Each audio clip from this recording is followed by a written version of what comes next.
면접에서 이 7가지를 챙기실 수 있으면 합격에 가까워지실 수 있습니다. 실제로 제가 3년 동안 면접에 합격하지 못했던 친구를 합격시킨 케이스가 있었는데요. 그 친구 같은 경우에는 지금 기업조사, 직무조사, 경험정리, 캐릭터정리 이런 것들은 잘 돼 있었는데 답변에 포맷이 없었고 약점 대비가 안 돼 있었고 자기에 대한 이해가 부족하고 태도가 조금 안 좋다 보니까 계속 탈락을 했던 거였어요. 그래서 1, 2, 3번에다가 제가 4, 5, 6, 7번을 채워주었더니 최종 합격으로 갈 수 있었단 말이죠. 그래서 오늘 들으시면서 1에서 7번 중에 내가 뭐가 부족하고 뭐는 준비가 되어 있는지를 한번 점검해 보시면 좋을 것 같습니다. 면접을 완전 처음 보시는 분들은 이 1에서 7까지를 좀 쌓아가는 시간을 가지셔야 될 거고, 면접을 이미 내가 몇 번 봤다 라고 하시는 분들은 내가 갖춰져 있는 건 뭐고 좀 더 신경 써야 되는 건 뭔지를 한번 점검해 보시는 시간을 가지시면 좋겠습니다. 첫 번째 공식, 기업 플러스 직무조사부터 이야기를 해보겠습니다. 자, 여러분 여기서 한 가지 주목하셔야 되는 게 뭐냐면, 제가 기업 조사하고 직무조사를 따로 떼서 이야기하지 않았어요. 기업 플러스 직무조사라고 이야기를 했단 말이죠. 왜 이렇게 이야기를 했냐면, 같은 직무여도 여러분 기업별로 그 직무가 하는 일들이 조금씩 다릅니다. 이 기업이 어떤 방향으로 나아가느냐, 그것에 맞춰서 이 직무는 어떤 역할을 해야 하느냐가 합쳐져서 생각이 될 수 있어야 합니다. 그래서 여러분, 제가 오늘 한국콜마의 영업지원 직무 공고가 뜬 걸 보고 여러분들께 정말 대표적인 사례로 소개를 드릴 수 있을 것 같아서 한번 가지고 와 봤어요. 이 한국콜마 공고를 한번 보시면은 영업지원 관리라고 써있죠. 이 지원 관리 내용을 입체적으로 해석하기가 되게 어려울 거예요. 그래서 제가 생성형 AI 프롬프트를 제공을 해드릴 거예요. 제가 오늘 이 댓글에다가 생성형 AI 링크를 넣어놨거든요. 이 링크에 들어가셔서 여러분들이 이 공고만 캡처해가지고 넣으시고 기업조사한 것들도 같이 넣어주시면 더 좋습니다. 해서 넣어주시면 이 공고가 구체적으로 어떤 일을 하는 건지를 그 기업의 입장에서 아주 생생하게 풀어줄 건데요. 실제로 어떻게 풀어줬는지 결과물 한번 같이 보실까요? 한국콜마는 아모레퍼시픽과 LG생활건강을 비롯한 600여 곳 이상의 기업의 화장품 제조를 대행하는 구조인데, 제조한 주체는 한국콜마이기 때문에 브랜드사가 미국, EU, 베트남의 물건을 팔 때 FTA의 어떤 특혜 관세를 받으려면 이 물건은 한국산임을 증명해야 하는데, 이 요청을 바로 처리하는 창구가 해당 공고의 포지션이라는 거죠. 그래서 여러분, 이 영업지원 직무가 뭐 영업을 지원하는 거니까 소통 잘한다고 하면 되겠지, 이렇게 그냥 가볍게 넘어가시는 게 아니라 서류를 꼼꼼하게 챙기고 고객사 대응하고 이럴 일도 있겠구나, 그리고 예상외로 어떤 떼지 못한 서류 이런 것들이 있으면 문제 해결도 좀 해야겠구나, 이런 것들을 여러분이 입체적으로 파악할 수 있어야 되기 때문에 제가 생성형 AI 프롬프트 드리는 거 한번 확인해 보시고 그걸 활용해서 공고를 해석해 보시는 걸 추천드리겠습니다. 여러분, 이거 진짜 무료 유튜브에선 제가 도저히 제공할 수 없는 퀄리티의 프롬프트인데 여러분들의 면접을 위해서 제공 드리는 거니까 한번 꼭 돌려보시길 추천드릴게요. 그래서 반드시 기업 플러스 직무조사를 입체적으로 해석하셔야 된다라는 말씀을 전달드리고 싶었습니다. 자, 여러분이 두 번째로 하셔야 되는 일은 바로 경험 정리입니다. 여러분, 경험 정리는 이미 마르고 닳도록 많이 하셨을 거예요. 근데 경험 정리를 조금 다른 프레임에서 하셔야 되는데, 정말 말할 수 있는 수준으로 경험을 정리를 해놓으시는 게 중요합니다. 어떤 경험을 물어봤을 때 기승전결 혹은 스타 기법으로 STAR 순으로 40초에서 50초 안에 경험을 설명할 수 있게 정리를 해놓는 작업이 첫 번째로 필요하고요. 두 번째로, 그 경험 정리를 너무 많이 하면 안 된다. 왜냐면 여러분들이 면접을 보잖아요. 그러면 실제로 여러분들이 원하는 대로 면접관이 질문을 던져주지 않아요. 한 10분 정도 면접을 본다고 치면은 우선순위 핵심 경험을 정말 한두 개밖에 말을 못하고 올 수도 있어요. 그래서 여러분들이 경험을 정말 무조건 많이 준비하는 게 장땡이 아니라 정말 핵심적인 거를 5가지를 추리시고 그걸 우선순위대로 정렬을 하세요.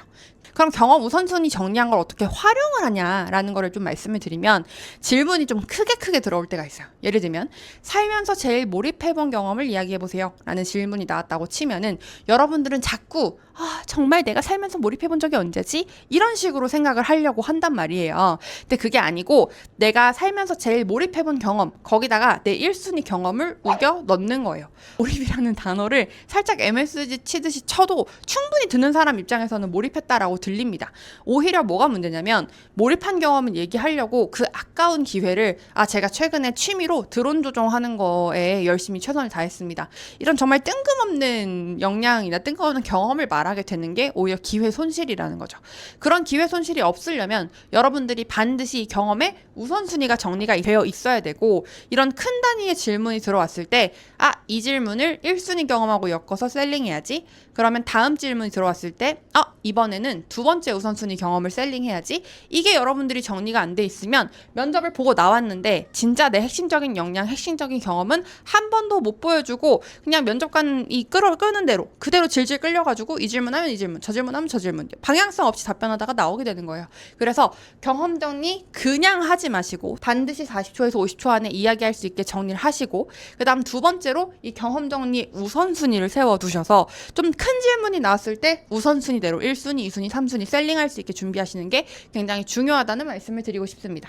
자, 그 다음 3번은 캐릭터인데요.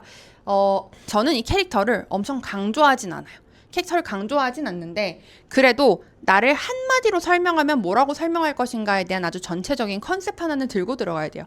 이거는 결국에는 뭐랑 엮여야 되냐면 1번의 기억 플러스 직무조사하고 경험 정리가 같이 엮여서 들어가야 됩니다. 그래서 이 직무에서 제일 필요하다고 생각하는 역량 한 가지랑 내 경험 중에서 제일 강조하고 싶다고 생각되는 그 경험 한 가지를 이렇게 엮어가지고 만약에 내가 연구, R&D 직무를 써요. R&D 직무를 쓴다고 하면은 집요하게 파고들어서 연구 결과를 내는 게 중요할 거란 말이죠. 그러면 이 직무 조사에서 집요하게 파고드는, 몰입하는 역량을 언급을 해주고, 실제로 내가 몰입했던 경험을 하나를 언급을 하면서 몰입하는 사람으로서의 캐릭터를 하나 만들어주시면 돼요. 근데 이 캐릭터를 만들 때 여러분 주의해야 될 게 있어요. 이 캐릭터 만들려고 하면은 면접 처음부터 끝까지 본인 살면서 제일 어려웠던 경험이 뭔가요? 하면은 네, 저는 살면서 제일 어려웠던 순간에도 몰입을 통해 해소했습니다. 이런 식으로 처음부터 끝까지 몰입, 이상한 키워드에 다 내 캐릭터를 우겨 넣으려고 해요. 그러면 듣기에 되게 이상해지거든요. 되게 억지스러워지고. 그럴 필요 없어요. 전체적으로 시작과 끝, 그리고 나의 제일 큰 강점에 이런 것들을 설명해 줘야지 라는 느낌의 캐릭터를 가져가시면 좋습니다. 그 다음 네 번째, 답변 포맷입니다. 답변 포맷은 기본적으로는 제가 생각했을 땐 질문에 대한 두 갈식 답변 플러스 경험 플러스 포부를 이야기해 주시면 됩니다. 근데 이거 세 개를 다 얘기하려고 하면 답변이 50초를 넘어갈 때가 있어요. 그러니까 경험이 짧게 정리가 잘 돼 있어가지고 세 가지를 다 말했는데도 50초를 안 넘길 때도 있겠죠. 근데 50초를 넘기게 되는 순간이 오면 이 포부는 빼시면 돼요. 이런 질문 제가 되게 많이 받거든요. 선생님, 어떤 질문에는 포부를 넣고 어떤 질문에는 포부를 안 넣어서 답을 해요? 이게 어떤 기준이 있나요? 그 기준은 시간 제한 50초예요. 말이 너무 길어질 것 같으면 포부는 빼세요. 그리고 말을 내가 정확하게 컴팩트하게 할 수 있다 싶으면은 두 갈씩 경험 포부까지 합쳐서 50초 안에 해결을 하시면 됩니다. 아셨죠? 그다음에 다섯 번째, 약점 대비입니다. 여러분들 되게 면접에서 많이 받는 약점에 관련한 질문들이 있을 거예요, 각자. 예를 들면 너는 심리학을 전공했는데 왜 인사 직무를 하려고 하니? 너는 철학을 전공했는데 왜 구매 직무를 하려고 하니? 이런 전공적인 것들이 있을 수도 있고, 공백 기간에 대한 것일 수도 있고, 또 이전 직장 왜 퇴사했어요? 이런 것일 수도 있죠. 그래서 여러분들이 당연히 면접에서 받을 것 같은 이 약점에 대한 부분들은 한번 리뷰를 해주시고 지나가시면 좋습니다. 그래서 요거에 대한 답을 제가 좀 드리면 솔직하게 얘기하는 게 차라리 나아요. 예를 들면은 내가 심리를 전공했는데 왜 우리 회사에서 구매 직무를 하려고 하냐, 이런 질문을 받았어요.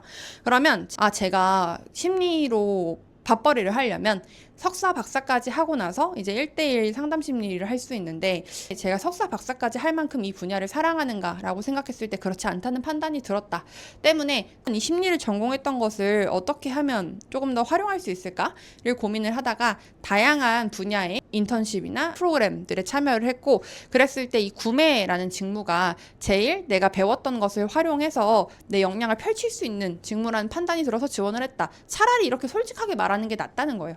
그 다음 자기 이해. 이 자기 이해가 뭐냐면 여러분들 면접 볼 때 이런 질문 가끔 나올 때가 있어요. A하고 B 중에 하나를 선택하시오 같은 질문들이 나오는 거예요. 예를 들면 정확성과 효율성 중에서 본인은 무엇을 중요하게 생각하세요? 원칙을 지키는 것과 효율을 추구하는 것 중에 뭘 중요하게 생각하세요? 이런 질문들이 나오는데 여러분들은 자꾸 이거 답이 정해져 있다고 생각하고 답변하니까 답변하기가 어려워져요.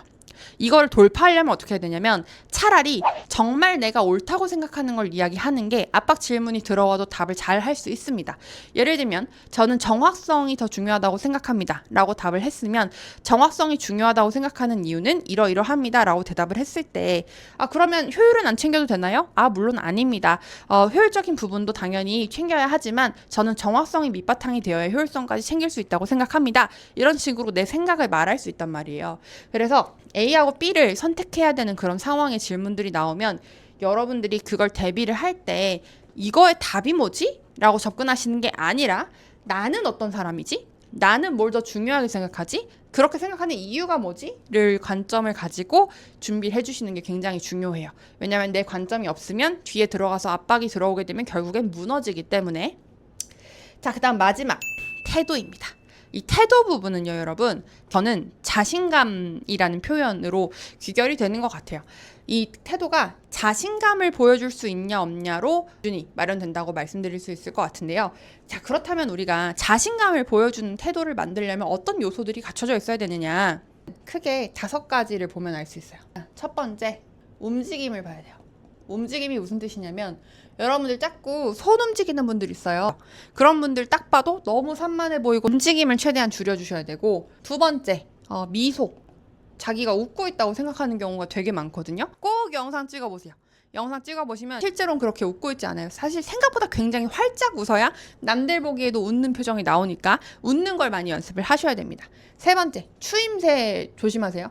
이 추임새가 뭐 말하는 거냐면 이런 거 넣고 그 다음에 이제 이런 거 넣는 분도 있어요. 예를 들면 이제 이런 거죠. 제가 이제 밥을 먹으러 갔을 때 이제 여러 가지 메뉴가 있었는데 그 메뉴들 중에 이제 그 된장찌개를 먹으려고 했거든요. 이런 식으로 그 이제를 습관적으로 넣는 분들이 있어요. 그래서 어나 이제나 이런 것들 좀 주의하시면 좋을 것 같고, 그 다음에 네 번째, 속도 신경 쓰셔야 돼요. 속도. 이게 너무 말이 빠른 분들 있어요. 내가 하고 싶은 말이 너무 많아서 제가 50초 안에 자꾸 이야기를 하라고 하니까 50초 안에 이야기를 하려면 빨리 말해야지? 이렇게 생각을 하시는 거예요. 근데 빨리 말하면 되게 여러분 좀 자신감이 없어 보이고 되게 산만해 보이고 하니까 말의 속도 부분도 좀 신경을 써주세요. 그 다음에 5번째, 시선 처리. 시선이 가끔 가다가 막 구천을 떠도는 분들이 있어요. 그러지 마시고 제일 웃어주는 분 한 분 본다고 생각하면 좋거든요. 태도 부분 연습하는 거는 사실 영상 촬영하고 셀프 피드백 하는 것만큼 좋은 게 없어요. 움직임, 미소, 추임새, 속도, 시선 이런 것들을 여러분들이 감안해 가면서 내가 이런 걸 잘 지키고 있는지 체크하면서 영상을 찍어가지고 셀프 피드백을 하면서 요소 하나하나를 고쳐서 자신감 있는 태도를 만드시면 굉장히 좋을 것 같다라는 말씀을 드리고 싶습니다. 오늘은 이 면접 준비를 위한 7가지 공식들에 대해서 설명을 드렸습니다.